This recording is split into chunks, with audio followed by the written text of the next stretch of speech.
Top 25 यहाँ पे science के क्वेश्चन कराऊंगा। ठीक है, यहाँ पे कुछ क्वेश्चन आपके साइंस के 25 क्वेश्चन देखने को मिलेंगे जो आपको कुछ क्वेश्चन प्रीवियस। ठीक है, यहाँ पे कुछ क्वेश्चन आपके साइंस के 25 क्वेश्चन देखने को मिलेंगे जो आपको कुछ क्वेश्चन प्रीवियस ईयर के क्वेश्चन देखने को यहाँ पे मिलेंगे। और कुछ क्वेश्चन आपके जो 25 सितंबर के जो पेपर है उसमें आ सकते हैं, 25, 26, 27 के जो पेपर उसमें आ सकते हैं, क्योंकि इंपॉर्टेंट क्वेश्चन है और आपके ये प्रीवियस ईयर के भी क्वेश्चन देखने को मिलेंगे। तो यहाँ पे 25 क्वेश्चन है भाई। वीडियो स्टार्ट करते हैं, तो वीडियो ध्यान से देखिएगा। चलो भाई, ये कि अभी अभी तुरंत लाइक कर दो, चैनल सब्सक्राइब कर लो। ठीक है, 25 क्वेश्चन आपको देखने को मिलेंगे। और साइंस और जीके के लिए अभी मेरे चैनल को सब्सक्राइब कर लेना। इंडियन कोस्ट गार्ड से रिलेटेड काफ़ी मैंने साइंस जीके कराई, तो उसको जाके देख लेना। इलेक्ट्रॉन की खोज किसने की थी? जो इलेक्ट्रॉन है उसकी खोज जे थॉमसन ने की थी। ठीक है, इलेक्ट्रॉन की खोज जे थॉमसन ने की थी 1897 ईस्वी में। और प्रोटॉन की खोज रदरफोर्ड ने की थी और न्यूट्रॉन की खोज जेम्स चैडविक ने की थी। चलो, वैसे राइट ऑप्शन ये इलेक्ट्रॉन की जे थॉमसन ने की थी 1897 ईस्वी में। याद कर लेना, इंपॉर्टेंट है। अगला प्रश्न है, निर्वात में से किन तरंगों को प्रसारित नहीं किया जा सकता? निर्वात में से तो ध्वनि को है जो प्रसारित नहीं किया जा सकता निर्वात से। ठीक है, तो इसको थोड़ा याद ही करने वाली बात है। ठीक है, क्योंकि जो मतलब ध्वनि तरंगों के संचरण के लिए माध्यम की आवश्यकता होती है इसलिए, लेकिन यहाँ पे निर्वात इसलिए आपको प्रसारित नहीं किया जा सकता। देखो, विश्व में जीवित सबसे बड़ा पक्षी है। इसमें पूछा गया विश्व में सबसे बड़ा पक्षी कौन सा है? वो आपका शुतुरमुर्ग ऑस्ट्रेलिया क्या सकता है। ठीक है, तो वही बात होती है, शुतुरमुर्ग होता है जो, ठीक है, सबसे बड़ा पक्षी आपका होता है। खाना बनाने के लिए घरों में प्रयोग की जाने वाली गैस कौन सी है? गैस का एक मिश्रण है। ठीक है, तो चौथा नंबर प्रश्न है, आप बताइए क्या हो सकता है भाई। देखो, चौथा नंबर प्रश्न है तो इसका सी ऑप्शन यहाँ पे राइट ऑप्शन हो जाएगा। ब्यूटेन होता है, प्रोपेन होता है, एथेन होता है। ठीक है, वैसे इसका सूत्र नहीं पूछा जाएगा, फिर भी आपको बता दे रहे हैं। ठीक है, ब्यूटेन का क्या होता है? C4H10 होता है, ये आपने पढ़ा होगा 11th में। ठीक है, केमिस्ट्री में। और ये प्रोपेन का क्या होता है? प्रोपेन का C3 होता है, फिर H8 हो जाता है। ठीक है, क्योंकि CnH2n+ होता है ना, वो चलो वो वाली आपके बात नहीं है, H2n+2 होता है, वो सब आप लोगों के काम का नहीं है, लेकिन सूत्र याद कर लो। एथेन का क्या होता है? C2H6 होता है, ये तो सबको पता होगा। ठीक है, चलो भाई, अब ये कि देखो याद कर लेना, इंपॉर्टेंट था। ठीक है, आपको वही बता रहे CnH2n+2 होता है, ये आपने ये कोई काम की चीज़ नहीं आपकी। ठीक है, वैसे याद कर लेना। वैसे ब्यूटेन, प्रोपेन और एथेन होता है, केवल सूत्र नहीं पूछा जाएगा। वैसे भी आपका सी ऑप्शन राइट ऑप्शन है।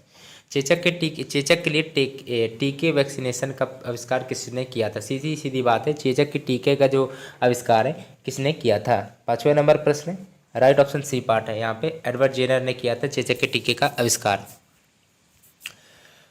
देखो, प्रेशर कुकर में खाना भाई जल्दी क्यों पक जाता है, इसका कारण क्या है? चलो भाई, छठा नंबर प्रश्न है, तो इसका कारण ये होता है कि जो प्रेशर कुकर के जो अंदर जो दाब होता है, ठीक है, वो दाब जब बढ़ता है तो पानी को क्वथनांक बढ़ जाता है। दाब बढ़ने से क्वथनांक भी बढ़ता है, ये चीज़ याद रखना है। ही कर देता है, उसी के कारण पानी का क्वथनांक बढ़ जाता है, इसलिए आपका खाना जो जल्दी है वो पक जाता है।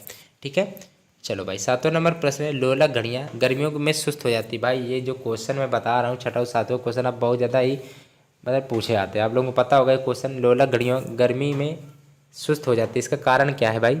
7वां नंबर प्रश्न है, तो देखो सी ऑप्शन राइट ऑप्शन, क्योंकि लोलक की जो लंबाई है वो बढ़ जाती है। लोलक घड़ियाँ गर्मी में सुस्त क्यों हो जाती है? क्योंकि इनकी लंबाई बढ़ जाती है। अगला प्रश्न, ये सब आपको पढ़ना पड़ेगा। साइंस में आपके ये कि 2-4 क्वेश्चन अटपटे आएंगे भाई, पहले ही बता दे रहे, थोड़े अलग टाइप के आते, तो इसको थोड़ा अच्छी तरह देख लेना। ठीक है, मैं सारे वैसे क्वेश्चन आपको सब करा रहा हूँ, ठीक, चिंता वाली बात नहीं है।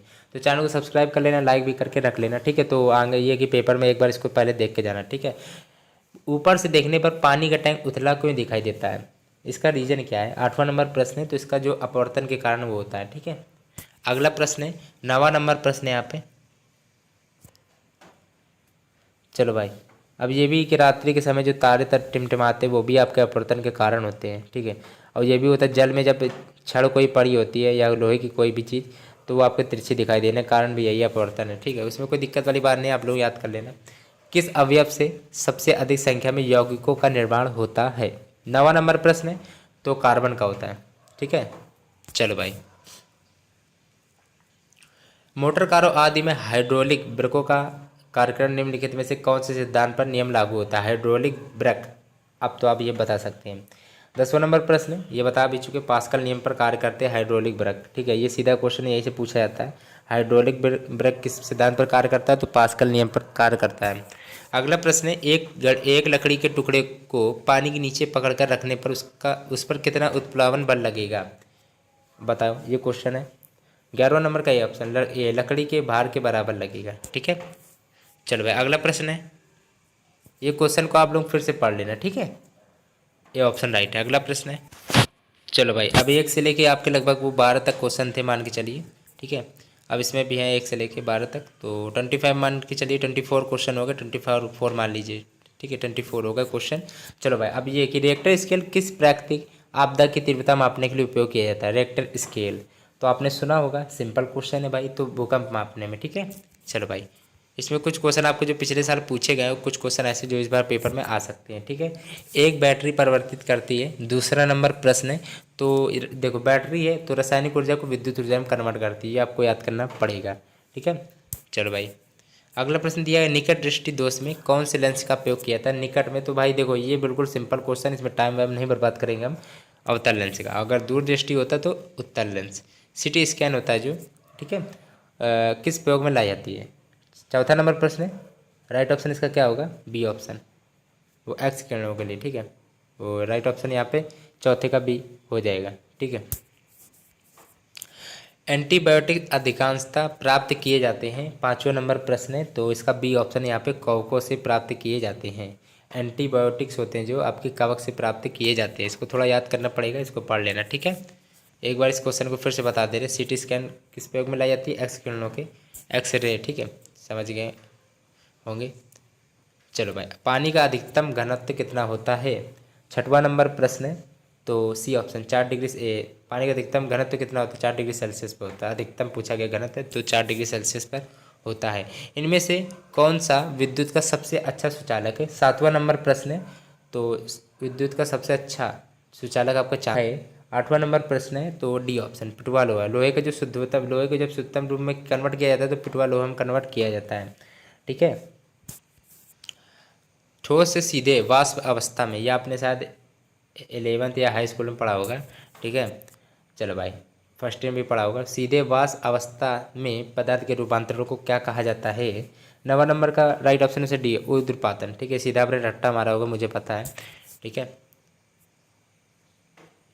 ठोस से सीधे वाष्प अवस्था में, ठीक है, आपने जैसे उसको सुना होगा कपूर को, ठीक है। चलो भाई, ये कि देखो 1 माइक्रोन इनमें से किसके बराबर होता है। 10वां नंबर प्रश्न, 1 माइक्रोन होता है 10⁻⁶, ठीक है, मीटर का, ठीक है। तो यहाँ पे 10वें का क्या होगा, right option D option right हो गया होगा, राइट हो जाएगा। आप लोग शायद नहीं समझ पाए होगे। 1000 है तो 10⁻³ हो जाएगा, ये मिलीमीटर में है तो 10⁻³ हो जाएगा, तो कितना ऊपर ये जाएगा 10⁻⁶ हो जाएगा टोटल, ठीक है। आप लोग शायद नहीं समझ पाए होंगे इसको, ठीक है। चलो फिर से बता देते हैं, देखो मिलीमीटर है तो 10⁻⁻3, ठीक है, और एक बट्टे में था, ठीक है, तो एक बट्टे में था 1 गुणे में 10⁻³ करेंगे तो 10⁻³ ही आएगा। लेकिन 1000 है तो इसको 10⁻³ लिख देंगे, ये ऊपर जाएगा 10⁻³ हो जाएगा, ये भी 10⁻³ तो 10⁻⁶ हो जाएगा, ठीक है। बस भाई ये इस भाषा में लिखा है। तो 1 माइक्रोन होता है 10⁻⁶, आपका ऐसे लिख के नहीं आएगा, ज़्यादा कठिन लिख के नहीं आएगा, ऐसे ही लिख के आएगा, ठीक है। चलो, तो ये कि देखो 1 मिनट रुकना जरा। नंबर प्रश्न है, बार किसकी इकाई है। ये क्वेश्चन अक्सर पूछा जाता है। तो वायुमंडलीय दाब का होता है, ये आपको पढ़ना ही पड़ेगा, शायद आप लोगों को नहीं पता होगा ये, तो 11 डी ऑप्शन में से राइट है, ठीक है। अब ध्वनि की पिच या फ्रिक्वेंसी होती है जो आवृत्ति, वो किसको मापने में उपयोग की जाती है, ध्वनि की आवृत्ति, तो ये तो आपको सबको पता होगा। 12 डी ऑप्शन डेसिबल में, ठीक है, मापी जाती है। अब ये कि यहाँ पर 25 क्वेश्चन आपको करा दिए।